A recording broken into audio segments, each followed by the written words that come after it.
സമാധാനം. ഇന്നീ തെണ്ടികൾ കാലം പിടിക്കാം. നടന്നു പാട്ട്. എടാ 50 റുപ്യക്ക് എണ്ണ വാങ്ങി തരുമോ? എടാ ചീത്തെ എൻ്റെ സ്വന്തം പൈസക്ക് എപ്പം ഇനി കണ്ണടിച്ചോളൂ. എടാ ഞാൻ തന്നെ ഈ ആഴ്ച എത്രോട്ടം വാങ്ങി തന്നു, എന്തെങ്കിലും ഓർമ്മ ഉണ്ടാ? കുറച്ച് ഉളുപ്പമാണെങ്കിൽ ഇറക്കേ 50 റുപ്യക്ക് എണ്ണ വാങ്ങണം പോലും. റീത്ത ഇപ്രാവശ്യം കൂടി ഞാൻ എണ്ണ വാങ്ങി തരും. എനിക്ക് സ്വന്തം പൈസ കടിച്ചോളണേ.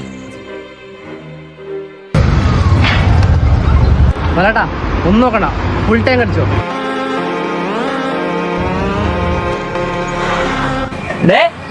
ചായ എവിടെയാ? അല്ലേ പെയിന്റ് ഓടിക്കോളുണ്ട്. പൈസ 1000 റുപ്യ കൊണ്ട് ഫുൾ ടൈം കണ്ടടിച്ചിട്ടുണ്ട്. നിന്റെ ഒന്നും അവതാരം എനിക്കൊണ്ടട്ടാ. ബൈക്കായി വിളിക്കൂല്ല. വണ്ടിയല്ല ഒരു കോട്ടെന്നാളേ.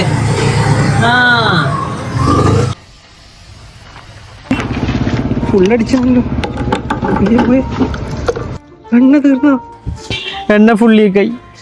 ഇനി ആ തെണ്ടികളിനെ പിന്നെയും വിളിക്കണല്ലോ. ഹലോ സച്ചി റീത്താണേ. ഞാൻ KFC സ്റ്റോറിന്റെ മുമ്പിലുണ്ടേ. അവിടെ 50 റുപ്യയും കൂടി എണ്ണ കൊടുത്തിട്ടോ.